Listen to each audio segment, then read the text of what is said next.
Once upon a time, in a far-off land, there was a magical forest filled with wondrous creatures and breathtaking beauty. The trees were tall and proud, their leaves rustling in the gentle breeze. Sunbeams filtered through the branches, dappling the forest floor with light and shadow. At the heart of the forest lived a family of deer.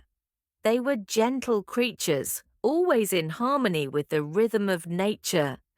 The father deer was proud and strong, his antlers a symbol of his authority. The mother deer was kind and nurturing, always tending to her fawns. And the fawns were playful and curious, always exploring their surroundings. One day, while out foraging for food, the fawn stumbled upon a beautiful meadow filled with wildflowers of every color. They frolicked in the sunshine, chasing each other and nibbling on the sweet petals. Suddenly, a fierce storm rolled in, bringing with it thunder and lightning. The fawns were frightened and sought refuge in the safety of the nearby cave. As they huddled together, they were amazed to see the storm transformed into a magnificent display of colors and light. The lightning lit up the sky, painting it with hues of pink, purple, and blue. The thunder boomed, echoing through the mountains like the beating of a drum. And the rain washed over the meadow, washing away the dirt and leaving behind a carpet of vibrant flowers. The fawns were in awe of the power of nature, and they realized that even though the storm had frightened them, it was also a thing of beauty. They promised to always remember the lesson they learned that day, and to always be grateful for the wonders of the natural world. And so, the fawns grew up to be strong and wise, always appreciating the beauty of the world around them. And the magical forest flourished, its wonders and magic never fading, always inspiring awe and wonder in all who were lucky enough to experience it. In a small village, there lived a man named Max who worked hard every day at the mill. He was always tired and stressed and longed for a break from the monotony of his daily routine. One day, as he was walking through the forest, he stumbled upon a crystal-clear lake surrounded by lush greenery. Max was awestruck by the beauty of the place and felt an instant sense of peace wash over him. He decided to visit the lake every day during his lunch break and just sit by the water's edge, listening to the gentle lapping of the waves and the chirping of the birds. As he continued to do this, he found that his stress levels reduced and he was able to think more clearly. One day, while he was at the lake, he met an old man who was fishing.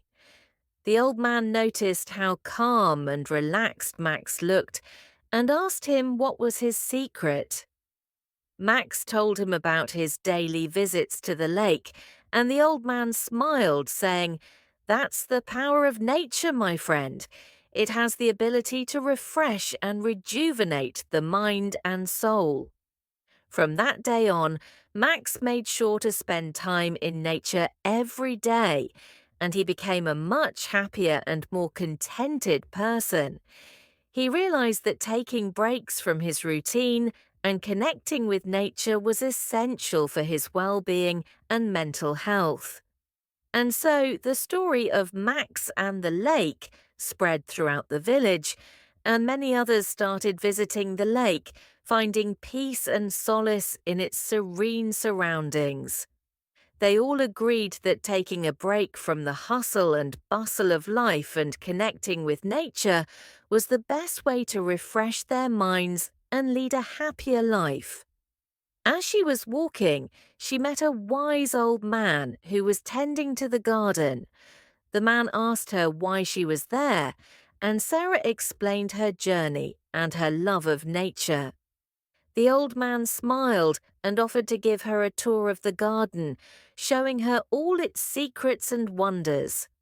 Sarah spent the entire day in the garden, learning from the old man and basking in the beauty around her.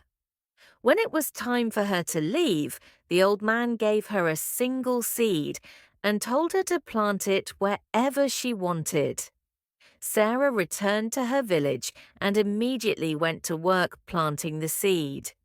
To her surprise, it grew into the most beautiful flower she had ever seen. It brought happiness and joy to all who saw it, and soon the entire village was buzzing with excitement. From that day on, Sarah continued to spread happiness and positivity wherever she went, just like the flower she had planted. And she lived happily ever after, surrounded by love and beauty. Once upon a time, there was a young woman named Ava who lived in a small village at the foot of a mountain. Ava was known throughout the village for her kind heart and her love for nature. She spent most of her days wandering through the forest, gathering wildflowers and talking to the animals. One day, while Ava was exploring a particularly dense part of the forest, she stumbled upon a handsome young man named Jack, who was lost. Jack was a prince from a neighboring kingdom and had been out hunting when he became separated from his companions. Ava offered to help Jack find his way back to his kingdom, and the two of them set off together. As they walked, they talked and laughed, and Ava was struck by how different Jack was from any other person she had ever met. He was charming, witty, and full of stories of his adventures. Before long, Ava and Jack found themselves falling in love. They continued to spend time together, taking long walks through the forest and picnicking by the riverside. Ava found herself happier than she had ever been, and she knew that Jack felt the same way. Eventually, Jack realized that he could not bear to be apart from Ava, and he asked her to marry him. Ava was overjoyed and said yes. The two of them were married in a beautiful ceremony in the forest, surrounded by their friends and family. From that day forward, Ava and Jack lived happily ever after. They spent their days exploring the world together and spreading love wherever they went. They never forgot the magic of the day they first met, and they continued to love each other more deeply with each passing year. And so the story of Ava and Jack's love became a legend in the village, inspiring others to believe in the power of true love and to never give up on finding their own happiness. I was reading Frances Burnett's novel, The Secret Garden. It is a children's novel, or at least categorized as such, but I wanted to find out what it was about, as it is often touted as one of the classics of early English literature, and Mary Lennox gave me more than I bargained for. The story offers more than a quaint tale of childhood discover. It is about a profound exploration of personal growth and the powers of healing that nature gives. The Secret Garden is but a metaphor for the riches that Mother Earth holds away from our urban cities and societies. Of course, I am not saying you'll need to drop everything and march off into the forests, but it is highly beneficial for us to witness greenery and be in contact with nature for at least a few hours a week. Being in green spaces brings about a drop in cortisol levels, a better synchronization of our melatonin cycles, and, as is often said in the novel, the fresh air would do you some good. When I was reading about this topic, I found an interesting hypothesis put forward by American biologist Edward O. Wilson on biophilia. It was a developing and slightly vague theory of evolutionary psychology, which states that humans have an innate connection to nature and the environment and actively seek connections with it. The point is not about the theory or the exact science behind it, but more so of what it could mean. And they don't seem to be just poetic musings. Recent scientific studies are increasingly showing how the innate reflected colours from chlorophyll pigments help reduce heart rates, and the rhythmic sounds of nature, e.g., waves, rain, and soothing sounds, e.g., rustling of wind, enhance and maintain synchronized waves in the brain and are most probably developed due to our direct evolution beside the greenery of the world. Green is often said to be the most restful colour for the eyes because the cones, colour receptors, most receptive to green M cones make up 32% of the cones present, and green happens to lie right in the middle of the colour spectrum. Thus, it is often said to require lesser energy to process. The secret garden is almost a metaphor in the most subtle of ways. On the surface, a refuge for so many people in the book's Yorkshire Moor Castle setting, but deeper than it is about restoring our connection to nature. And really, like Mary, we must learn that the path to such restoration is in healing, growing, and tending to the little things in life. Get a small plant and tend to it every day. Take a walk in a green space. Walk home along the long path through the park. Perhaps there you might find your own little solace, peace, and growth. As little as a few minutes would do you some good. Steph was looking at Instagram. There were ultimate blessed yoga photos and Sunday breakfast pictures. She saw photos of fresh bread and coffee with hearts in the milk. On the other side of the city, Matt was doing the same thing. His Instagram was full of hashtag #FitBodyGym selfies and hashtag beach life holiday photos. Steph put some flowers next to her breakfast and took a photo of it. Her eggs and coffee were cold now, but the plate looked good. The plate was from an expensive art market. She had borrowed the flowers from her neighbour's garden. Probably only 10 people a day walked past old Mrs. Robinson's garden.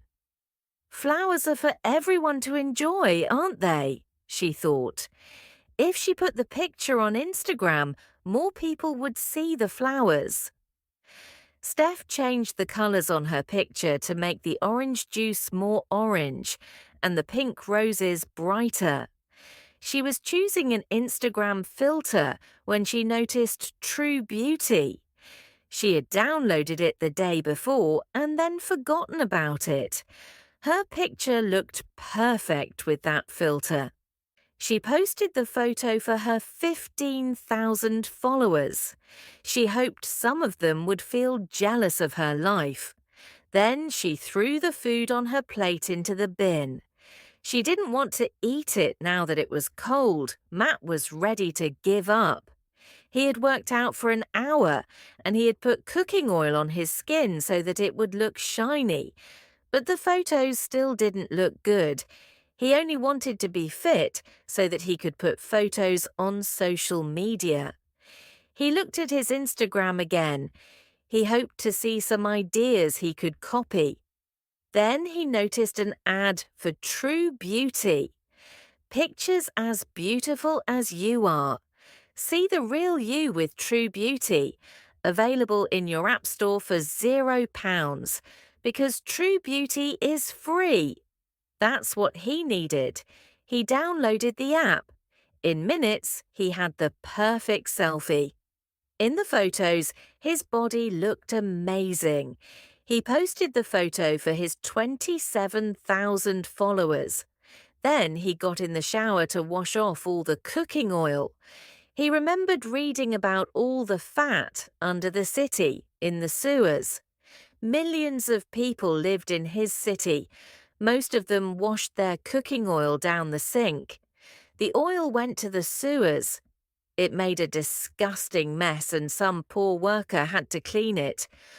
Or did the oil go into the ocean and kill dolphins? He couldn't remember.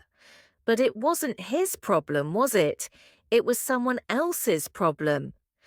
Both Steph and Matt were surprised to get so few likes, and they weren't prepared for the negative comments they received. Susie Q. Remind me never to get breakfast at your place. Jim Guy 21. Ew, disgusting. The rest of the comments were even worse. Both social media influencers looked again at the pictures they had posted. Steph's picture showed horrible green eggs with flies all over them. The flowers were dead, and the coffee looked disgusting and grey. In Matt's picture, his body was covered in something that looked like dirty butter. It was in his hair and in his nose. And worst of all, his hands were really dirty. It looked as if he'd been digging in the garden, or worse. They both tried to delete the photos, but they couldn't. The negative comments kept coming. In a way, it was Steph's most popular post, and 50 people had shared Matt's post already. Just then, everyone who had installed the True Beauty filter received a message from the person who had created it. Steph and Matt read, "Dear user, thank you for making True Beauty such an amazing success. 50 million downloads in the first 24 hours. Wow, it's more than I ever hoped for. Honestly, guys, I am so blessed. I know that each of you really, truly cares about showing yourself as you really are. Are you as beautiful on the inside as you are on the outside? If you want your pictures to show the real you, it's time to be as beautiful in real life as you are on your social media. Have a truly beautiful day, beautiful people. Love, True Beauty. P.S. You can't remove the filter or delete the pictures you posted using it. Sorry, not sorry. P.P.S. By the way, after the first time you use True Beauty, it will change all your photos from that moment on. For the next 24 hours, not many people posted photos online. There was only one way people could see if the filter was still destroying their photos. They had to post pictures first and then see how they looked. The results were not pretty. A few of the biggest influencers offered a reward. They joined together to offer £1 million for the first person to remove the filter. But they couldn't post a picture of themselves holding the money because the pictures were so ugly. So they had to stop advertising the reward. It didn't matter anyway. The person who developed True Beauty was too clever, and no one could remove the filter. Steph stopped trying to take pictures after 5 more horrible pictures. She couldn't remove the True Beauty filter. The only thing she could do to hide the ugly pictures was to make her account private. Now, no one could see anything she had ever posted in her life. She felt depressed. She didn't want to do anything if she couldn't post photos of it. She went downstairs past Mrs. Robinson's garden. The flowers were more beautiful than ever.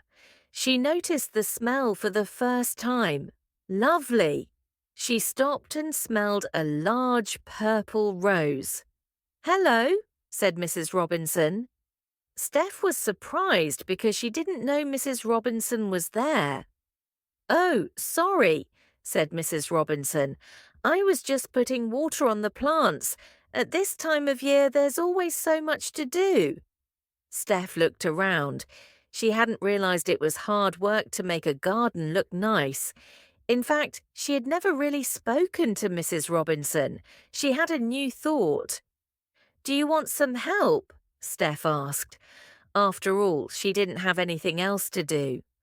"Oh, thank you, dear. That would be lovely." Mrs. Robinson looked delighted. Steph actually felt happy for the first time since the whole True Beauty nightmare had started. A couple of hours later, to be honest, Steph didn't think the garden looked very different, but Mrs. Robinson said she had been a great help. Steph had enjoyed herself a lot. Mrs. Robinson had been an actor in the past, and she had some amazing stories to tell. "Take a picture of us, dear," said Mrs. Robinson as Steph was leaving. "One of those selfies everyone loves." Steph almost said no. What could she do with photos now? But Mrs. Robinson would be happy with an ordinary picture. Steph supposed she could take one. She took a quick picture of the two of them. They were standing together in front of the roses, smiling and looking a little bit shiny and hot. Later that evening, she looked at the picture on her phone. She changed the colors a little bit. But the roses looked beautiful anyway, with or without any changes. And nothing could improve the smiles on her and Mrs. Robinson's faces. "That's a really beautiful picture," she thought. "It's a shame True Beauty will destroy it if I post it." But then she had a thought. She went back and read True Beauty's message again, and then she posted her picture. When the picture went online, it looked exactly the same. She made her account public again. Then she added some text to the photo. "Me and my neighbour in her garden, asking True Beauty, beauty." Eyes on the inside one of Steph's followers, Matt, saw her photo. At first, he was just pleased to see a nice photo for a change. He hadn't been to the gym for 2 days. He supposed he was kind of depressed.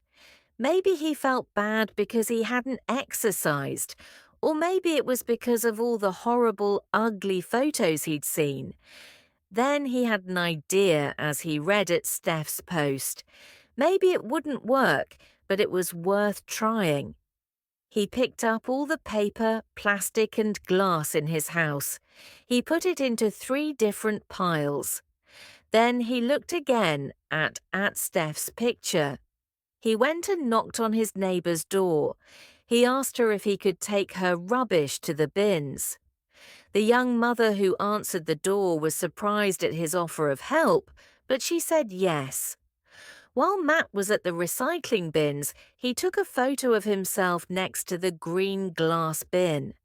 He posted the smiling selfie with the hashtag number sign True Beauty. He saw that number True Beauty was the 5th most popular hashtag. His picture, like many of the others, was nothing special. It was just a smiling guy, a guy who was doing something ordinary after helping his neighbour. It was a truly beautiful photo. Once upon a time, in a small picturesque town nestled between rolling hills and a tranquil river, there lived a young woman named Emily. She had a warm smile that could brighten even the cloudiest of days, and a heart filled with kindness that she shared with everyone she met. One sunny morning, as Emily was sipping her favourite coffee at the local cafe, she noticed a handsome stranger sitting across the room. His name was Daniel, a talented musician who had recently moved to town. His fingers gently strummed his guitar, creating melodies that seemed to dance with the golden sunlight filtering through the cafe's windows. Their eyes met, and in that moment, something magical happened. It was as if the universe conspired to bring these two souls together. Daniel mustered up the courage to approach Emily, struck by her beauty and captivated by her warm presence. "Hello," he said with a friendly smile. "I couldn't help but notice your smile from across the room. Mind if I join you?" Emily's heart fluttered as she welcomed Daniel to her table. They began to talk, sharing stories of their past, dreams for the future, and their mutual love for music. As days turned into weeks, their connection deepened.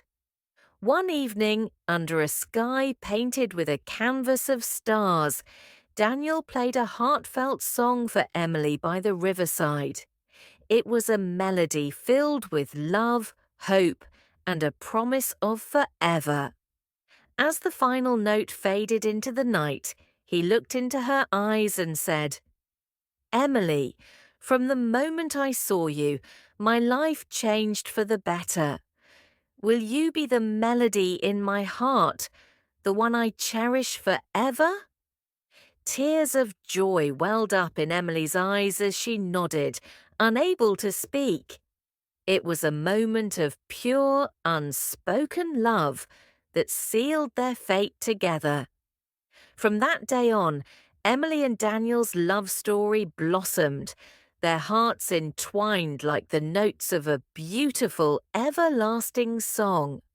And so, in this charming town filled with love, music, and serendipity, Emily and Daniel's sweet love story began, reminding everyone that sometimes, when you least expect it, love finds a way to make life's most beautiful melodies.